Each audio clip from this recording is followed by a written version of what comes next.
ಸಿಂಹ ರಾಶಿಯವರೇ, ಈ ಕ್ಷಣ ನಿಮ್ಮ ಜೀವನದಲ್ಲಿ ಒಂದು ದೊಡ್ಡ ತಿರುವು ಬರಲು ಮುಂಚೆ ಬಂದಿರುವಂತ ದೈವ ಸಂಕೇತ ಇದು. ಕಮೆಂಟ್ನಲ್ಲಿ ಓಂ ನಮಃ ಶಿವಾಯ ಎಂದು ಭಕ್ತಿಯಿಂದ ಬರೆಯಿರಿ. ನೀವು ಎಷ್ಟು ಒಳ್ಳೆಯವರು ಎಂಬುದು ನಿಮಗೆ ಗೊತ್ತಿದೆ. ಆದರೆ ನಿಮ್ಮ ಒಳ್ಳೆಯತನದಿಂದ ನೀವು ಎಷ್ಟು ನೋವು ಅನುಭವಿಸಿದ್ದೀರೋ ಅದು ದೇವರಿಗೆ ಮಾತ್ರ ಗೊತ್ತು. ನಿಮ್ಮ ಸಹನೆ, ನಿಮ್ಮ ಮೌನ, ನಿಮ್ಮ ತ್ಯಾಗ, ನಿಮ್ಮ ನಿಷ್ಠೆ, ಕಳೆದ 3 ವರ್ಷದ ಕರ್ಮಫಲ, ಒಂದು ನಂಬಿಕೆಯ ಗಾಯ. ನೀವು ನಂಬಿದ ವ್ಯಕ್ತಿಯೇ ನಿಮ್ಮ ಮನಸ್ಸಿಗೆ ನೋವು ಕೊಟ್ಟರು. ಕುಟುಂಬ, ಪ್ರೀತಿ, ಸ್ನೇಹ ಯಾವುದಾದರೂ ಆಗಿರಬಹುದು. ನೀವು ಅಳಲಿಲ್ಲ, ಆದರೆ ನಿಮ್ಮ ಮೌನವೇ ಎಲ್ಲವನ್ನೂ ಹೇಳುತ್ತಿತ್ತು. 2 ಆರ್ಥಿಕ ಒತ್ತಡ. ಹಣ ಸಂಪಾದನೆ ನಿಂತಿಲ್ಲ, ಆದರೆ ಹಣ ಕೈಯಲ್ಲಿ ಉಳಿಯಲಿಲ್ಲ.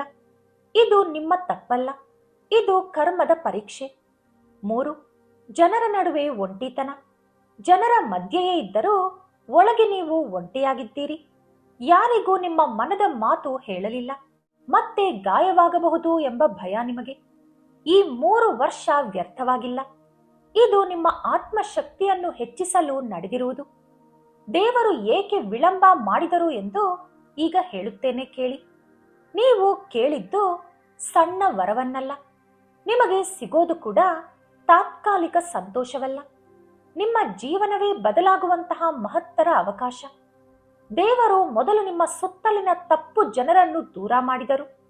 ನಿಮ್ಮ ಒಂಟಿತನದಲ್ಲೇ ನಿಮ್ಮ ಶಕ್ತಿ ಪರಿಚಯ ಮಾಡಿದರು. ವಿಳಂಬ ಅನ್ನುವುದು ಶಿಕ್ಷೆ ಅಲ್ಲ, ಅದು ರಕ್ಷಣೆ ಎಂದು ನೆನಪಿಟ್ಟುಕೊಳ್ಳಿ. ಇನ್ನು ಮದುವೆಯ ಬಗ್ಗೆ ನೋಡಿದರೆ, ಸಿಂಹ ರಾಶಿಗೆ ಮದುವೆ ವಿಳಂಬವಾಗುವುದು ಸಾಮಾನ್ಯ. ಇದಕ್ಕೆ ಕಾರಣ ನೀವು ಸಾಮಾನ್ಯ ಸಂಬಂಧವನ್ನು ಬೇಡ ಅಂದುಕೊಳ್ಳುವುದು. ನಿಮಗೆ ಗೌರವ, ನಂಬಿಕೆ ಮತ್ತು ಆಳವಾದ ಬಾಂಧವ್ಯ ಬೇಕು.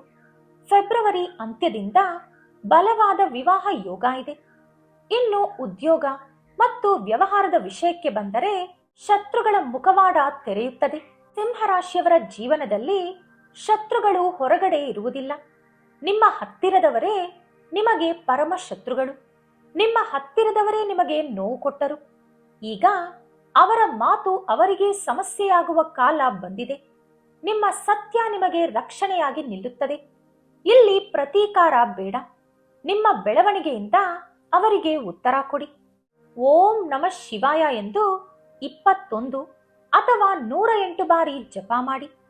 ಸಿಂಹ ರಾಶಿಯವರೇ, ನಿಮ್ಮ ನೋವು ವ್ಯರ್ಥವಾಗಿಲ್ಲ. ನಿಮ್ಮ ಕಣ್ಣೀರು ದೇವರ ಲೆಕ್ಕದಲ್ಲಿದೆ. ದೇವರು ನಿಮ್ಮ ಮೌನವನ್ನು ಗಮನಿಸಿದ್ದಾರೆ.